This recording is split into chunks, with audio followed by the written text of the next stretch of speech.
all-new Dr. Phil. A family at war. My sister Ellen has never taken responsibility for what happened to my son. Over a toddler treadmill injury. It's an accident. People have accidents. But 5 years later, He will have that scar for the rest of his life. why is he still blaming his sister? You know there's harm, and you fail to take the child out of harm's way. It's your job, not hers. She doesn't have a 2.5-year-old. You do. Today's going to be a changing day in your life. You've never had anybody working harder to bring you to the threshold of change than right now. You know, tragedies involving exercise equipment have been in the news before, and the stories are absolutely heartbreaking. The truth is, 8,700 children under 5 years old and over 16,000 children between 5 and 14 are injured by exercise equipment each year. And according to federal statistics, treadmills are the most dangerous piece of them all. My guest Jacob says he knows far too well how dangerous a treadmill can be because his then 2.5-year-old son Blake was left with these injuries after a Thanksgiving disaster almost 5 years ago at his older sister Ellen's home. Now, he claims Ellen is 100% to blame for this trauma, but Ellen claims it's been almost 5 years. The scars have healed, but Jacob's vendetta is ongoing. In 2014, I had my whole family over for Thanksgiving. I was in my sewing room, and all of a sudden I heard screaming, and I discovered that Jacob's son, Blake, who's 2, had injured himself trying to get a ball from underneath of the treadmill. He got a road rash on the side of his neck and his chin area. His father, Jacob, never once expressed any kind of safety concerns about the treadmill to me. I'm really sorry that he fell, but I don't feel like I had any responsibility for what happened. When I saw the injury, I didn't think that it would leave a scar. I would never say that they shouldn't go to the hospital. Obviously, that's a decision for his parents to make. This is the text I got from Jacob the day after they left my house. Your negligence and neglect led to a very unfortunate life-scarring accident on a 2-year-old. Our whole family has been traumatized by this entire incident. I don't believe that I was neglectful. My sister-in-law, Beth, sent me some medical bills at some point a couple of months later. And at that point in time, I had had a conversation on the telephone with Jacob. Jacob was accusatory and yelling at me, and I just felt completely accosted on the telephone. The responsibility I have is for trusting you, and I'm sorry that I trusted you. I didn't pay any of the medical bills. I felt like if I signed anything, I'm admitting liability, and Jacob's going to come after me for more money. Jacob has been obsessing about this incident for the last 4 or 5 years. Beth did send me a high-resolution picture, and I couldn't see a scar in that picture. Jacob should be over it by now. This is destroying my whole entire family, and Jacob needs to move on. Well, Jacob says his sister has convinced the family that he is the one at fault for his family feud, when all he's been trying to do is advocate for his son. My sister Ellen has never taken responsibility for what happened to my son. In 2014, we warned Ellen that the kids could get hurt if they're playing on the treadmill on Thanksgiving. I asked her, is it going to be safe to bring my children there with the treadmill? And she said, the door is going to be locked and no one will be going downstairs. Ellen ignored my pleas to make her home safe. So when we got there, the door was not locked. The kids began playing with balls on the treadmill. He got sucked into the treadmill. We heard an awful scream from the basement. He had what looked like road rash burns on his face and neck and shoulder, and it was serious. I was shocked. He's screaming and he was shaking. It was pure hell just watching your child and not being able to do anything for him. My sister Ellen is in the medical field. Her advice was not to go to the hospital. Ellen was making belittling comments. Why are you making such a big deal out of this? It's not gonna scar. Blake just needs to suck it up. How could anybody say that about a 2-year-old? We decided to leave early the next day. We took him to the doctor, and the doctor confirmed that he would have permanent scarring for the rest of his life. Ellen offered to pay whatever medical bills came up. They came to about $700. When we started getting medical bills in, she refused to pay. I called her about the incident. How much responsibility should you take for this happening? You left a dangerous piece of equipment out that blew half my son's face off. This incident made me question my relationship with my family. I don't trust Ellen. It hurts a lot. Well, okay, I'm really glad you guys are here. And you have not seen each other for 5 years because this happened. Is that correct? Correct. That's right. Yeah. Wow.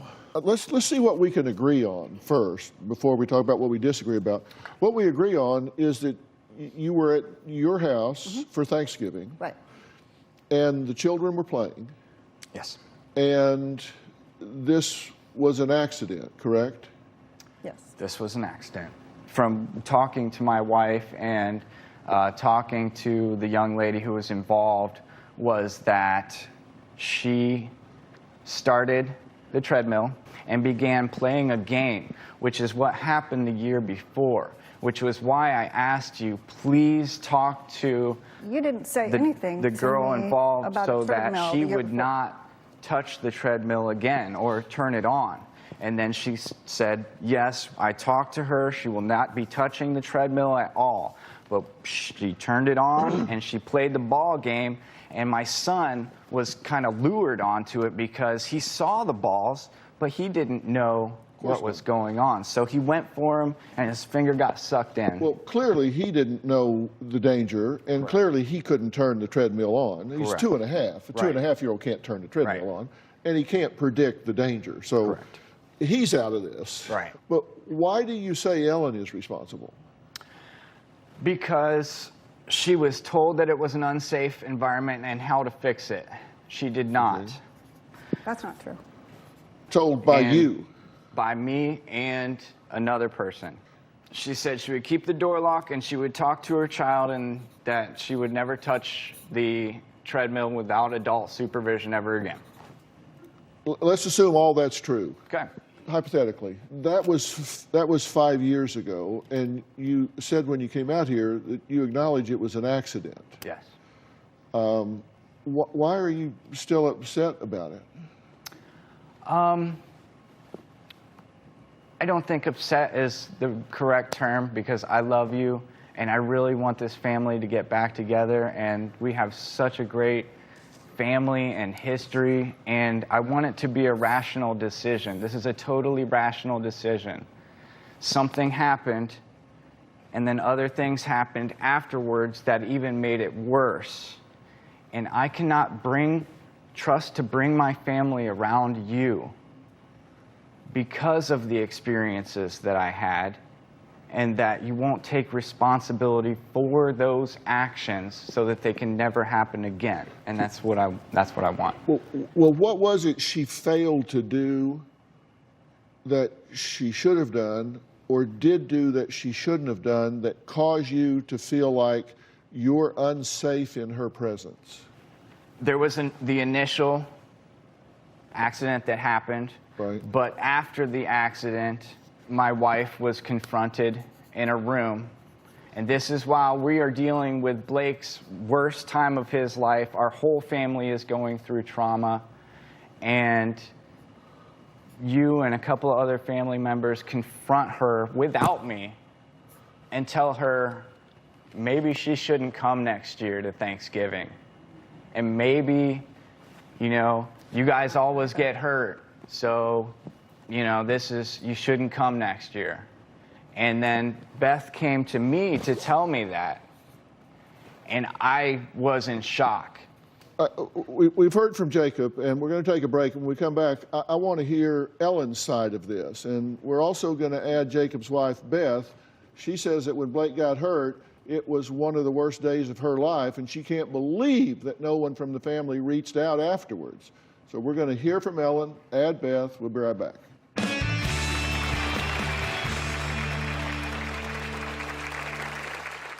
I found my son trapped with his hand underneath the treadmill, and he was screaming horribly. This is definitely the worst area of scarring. It breaks my heart to see Blake look like that.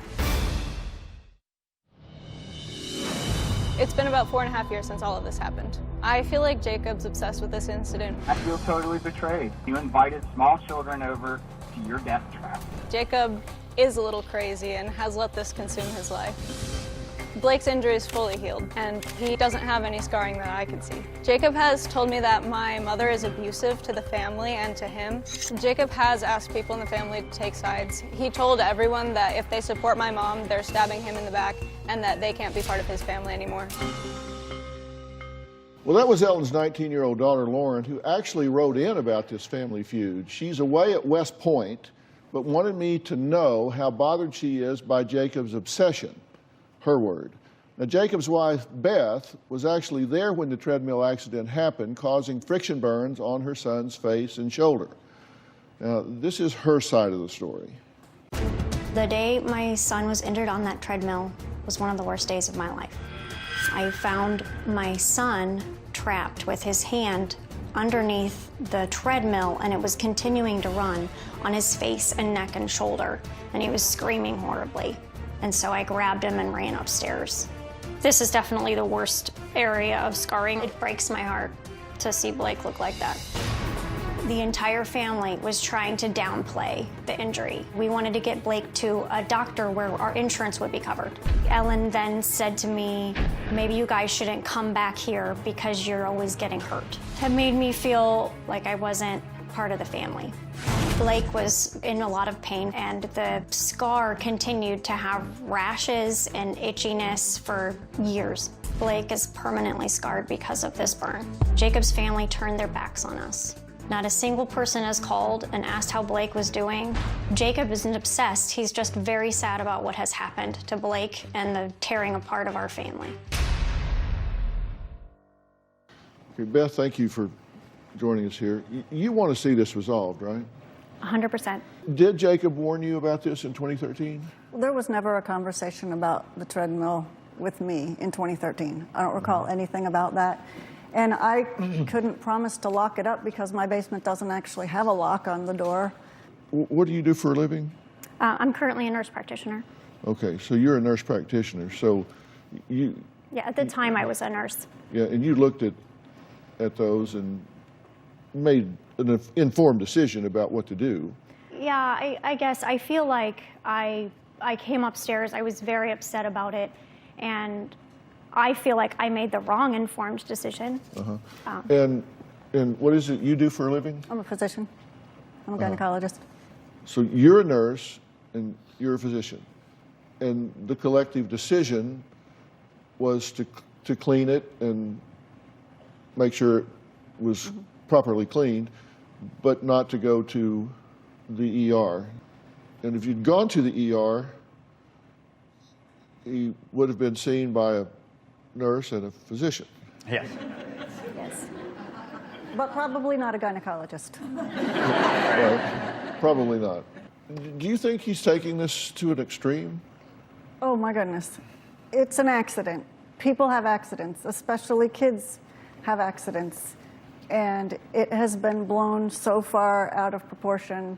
Well, here are his injuries at 2.5, and nobody would disagree that you cringe when you look at these, right? But then here they are at 6. Fortunately, it appears that he's a very healthy young man and has healed up, right? Very handsome. He will have that scar for the rest of his life. Show me. Okay. Don't trip on the treadmill. That is in a try bad not spot. to. Could be in a worse so place. these pores are totally sanded open. You can see the striations right here. Here is raised, this is raised, and this is also raised right here. And that will be for the rest of his life. Yeah, but you agree people aren't going to stare. No. No. Yeah, okay. And I certainly don't mean to trivialize the trauma at the time, but this is 5 years on. And to look at some of the language that you're using to describe this. I am somehow the bad guy, uncaring to ask us to babysit, suffering a horrible life-changing wound due to her negligent behavior, uninvitation, her decision to abuse her family in this way, abusively negligent, resulting in the scarring of a small child in her house, negligently harm children, victim, shame, generally don't care about the well-being of my family. Then I look at those pictures at 6. What else is going on here? Jacob says that he feels like his family has turned their back on him. So I want to talk to Jacob and Ellen's older brother about it next. We'll be right back.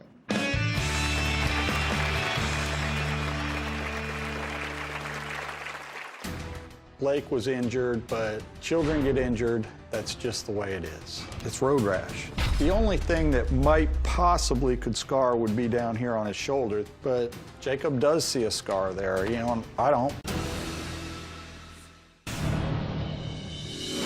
This incident with Blake has caused a lot of tension between me and Jacob. It has pushed us further apart than anything else that has happened in the last 15 years we've been together. I told Jacob that he should forgive his family. Jacob has expressed to me that he didn't feel I was being supportive because my intensity was much lower than his about it. I not only want the situation resolved for Jacob and his siblings, but also for my own marriage. Okay, Beth says it's been tiring to have their world revolve around one incident. Now, Jacob's half-brother Ed also says he's tired of the family drama. He says he's played the role of mediator to little success and that the real victims in this are the family's children. Take a look. Sure. Jacob's a little overly obsessed with the incident. This should have been over with within a year. Blake was injured, but children get injured. That's just the way it is. I understand Blake was in pain, but it's road rash. The only thing that might possibly could scar would be down here on his shoulder. But on his face, you can see it's already scabbing over, but Jacob does see a scar there, you know, and I don't, but Jacob does. He'd written a long rant and posted it on Facebook about this incident. It's 10 pages long. That it was so fresh on his brain, 4.5 years later, it's very concerning. He said he was uninvited. He was not uninvited, nor was he ever uninvited from ever coming to Thanksgiving again. When we all had to come together about 3 or 4 weeks ago for my mother's funeral, when I picked Jacob up at the airport, as soon as I started trying to talk to him, he started laughing at me. And after a few more minutes, he had raised his voice. He was telling me I wasn't a psychiatrist. I didn't know anything. Clearly, he was not in the mood to make peace. If Jacob is not going to get over this for us, he should at least get over it for the kids. Well, Ed, thanks for being here. And let me first say I'm very sorry about your loss with your mother. Oh, thank you. Go with me on this. He says you're not trained in this area. I am. Assume with me that this is about something other than this friction rash on the child, which nobody wants to see that happen to their child. For God's sakes, nobody wants that to happen, of course. If it's not about that, what is this about? What's going on here? I don't really know. I wish I did know. I don't know if it's guilt for not watching, for not being down there when Blake was injured.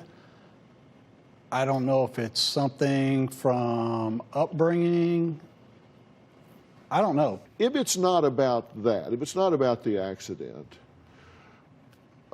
why is he so upset about this?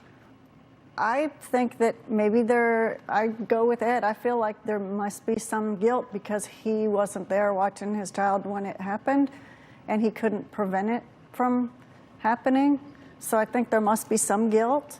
Prior to this Thanksgiving, we all got along really well. I don't think he was ostracized from the family in any way, but the only other thing that makes his views different are some political views, but we really try to avoid that when we get together at Thanksgiving. So everything's usually pretty okay. I am not here to be anything but truthful. Jacob is calling this comment verbally abusive. You want people to take sides in this war. Closed captioning provided by... He claims that he's been uninvited, like to Thanksgiving and to family events, but we have copies of emails and messages where he has been invited. From half-brother Eric, date August 3rd, 2016, subject 2017 summer sibling week scheduled.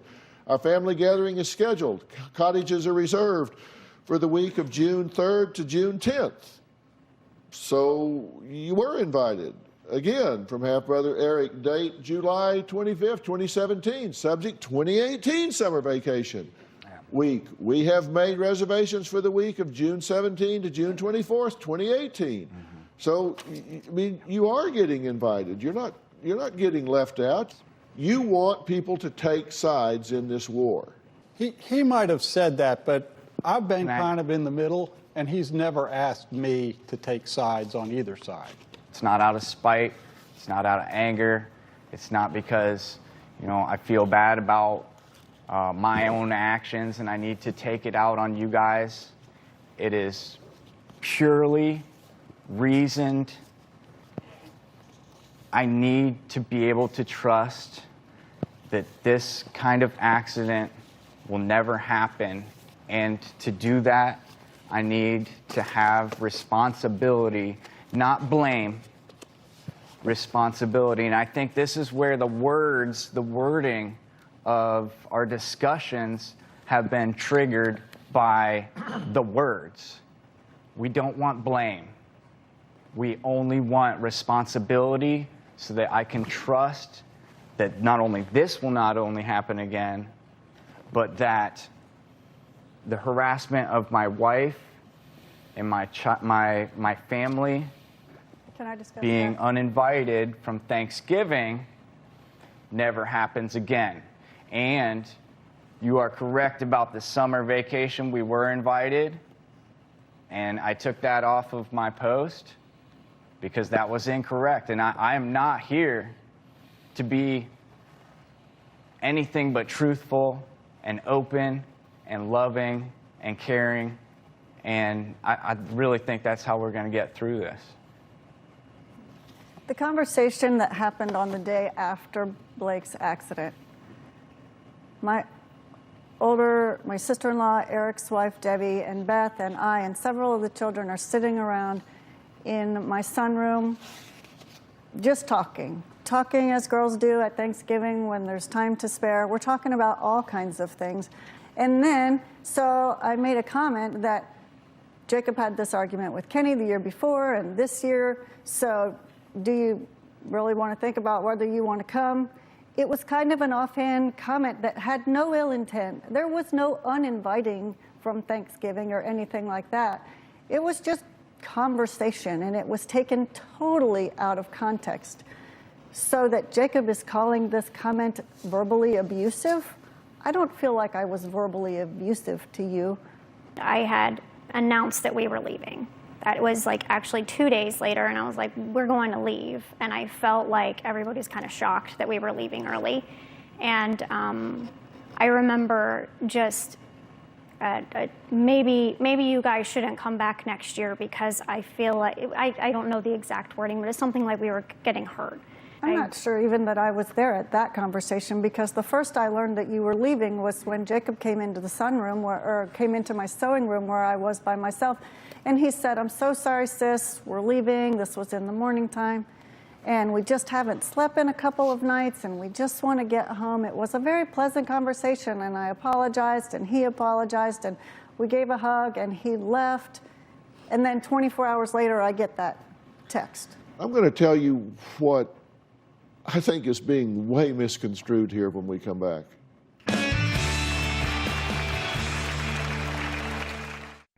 Closed captioning provided by... Define accident for me in your mind. Accident is something that you didn't mean to happen, and it happened. Okay. So you're saying that this was an accident? This was an accident. So that means she didn't intend for this to happen? No. She wasn't there. Mm-hmm. She didn't intend for it to happen? Correct. It could have been prevented, same way where you put a gun in a case because you don't want children to mess with it. Right. We asked her to put this in a safe position so that the children wouldn't play with it also. I don't see dangerous equipment as anything but needing... Okay, I'm glad you brought that up. Okay. I want to write down a chain of events for you here. Okay. There's something that I refer to as AEF. That's accident enabling factors. Accidents happen, but certain things have to occur for accidents to happen. And you're saying, I warned her in 2013. Correct. You say no, but he says yes. Let's assume he did. You had foreseeability. Whether you told her or whether you didn't, in 2013, you, not her, you say, I had foreseeability. Right. I had the ability to foretell that this was dangerous. I could foresee that this was dangerous. Yeah. Okay? Whose child is it? My child. Okay? Now, let me show you the definition of negligence under the child abuse guidelines. Failing to protect a child in his or her care from inflicted physical, mental, sexual injury caused by the acts of another. Okay? Now, that's one definition. Now, there's another definition that goes on in further detail that says failing to keep a child out of harm's way. You know there's harm, and you fail to take the child out of harm's way. That's negligent. It's your job, not hers. She doesn't have a 2.5-year-old. You do. So why are you blaming her? If anybody is to blame, and no one is to blame here because there was no intent. Blame and intent go together. Right. If you have a bad intent, then you blame someone. Yeah. If there's no intent, there's no blame. You had no intent for your child to get hurt. And you're saying she's an abuser and she's negligent and she's a death trap at her home? But I'm sorry, Ellen.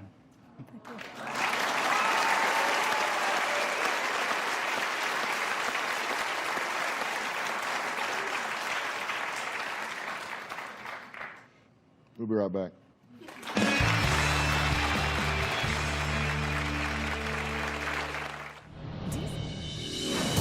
The scars on Blake are a visual reminder of the incident at my sister's home. When I talked to Ellen, they said, "Are you going to sue me?" My answer was, no, I am not planning on suing you if I can pay for it. But if you guys refuse, and it's tens of thousands of dollars to replace the skin on his face, my family cannot handle that kind of a financial burden. And they viewed it as a threat. I pulled out a lot of phrases from the language that you're using, and you know, I put it up here, and I say this because I look at your internal dialogue, and you say things like, I'm somehow the bad guy, broken promises, uninvitation, shifting of blame, mental abuse, ignoring it and refusing to pick sides. These things all tell me that you are feeling like it's you against the world or you against the family. She came here because she wants you to have peace. She didn't come here to fight. She didn't come here to win. She came here in hopes that she could help you find some peace. And if there was something that she made very clear, if there's something I've run afoul or done wrong, please, I want to know, because I don't like this. Your whole family is leaning into a solution. They love you and they want you in the family, feeling like you belong, feeling like you're loved and wanted. Mm-hmm. And Beth, does everybody say the right thing at the right time? Of course not. And I don't know what was said in the sewing room or whatever. Again, hellish death trap of a sewing room. But you're very candid in saying, you hadn't slept and you were raw and who said what, you're not even sure. That's very honest for you to say that. But maybe something was said that was insensitive or whatever, but you got to have a spirit of forgiveness and close ranks here. And what happened was unfortunate. It was an accident. I hate it for your son. It's terrible that happened. But he's bounced back, and y'all done a great job raising him through it. Sometimes you just have to learn to take yes for an answer. And the answer, does my family love me and welcome me? The answer is yes. You just have to learn to take yes for an answer, because they do. True? It's true. It's true. Coming up, she was willing to risk her life to have a baby. Find out what happened after she left the show.